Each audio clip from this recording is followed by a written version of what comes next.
পথ চলা শুরু হয়েছিল ধুলোমাখা রাজস্থানের মাটি ছুঁয়ে, যেখানে ইতিহাস জেগে আছে প্রতিটা প্রাচীরে, আর প্রতিটা দরজায় লুকিয়ে আছে শতাব্দীর কাহিনী।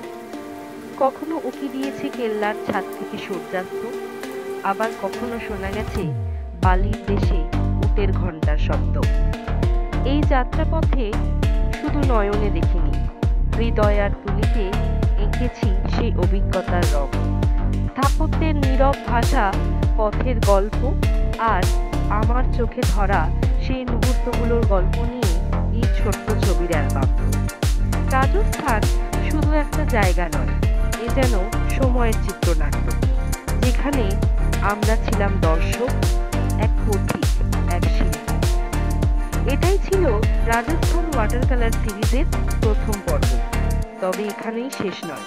রাজস্থানের আর এক নতুন জল রঙের গল্প নিয়ে আবারও আমরা ফিরব খুব শিগগিরই।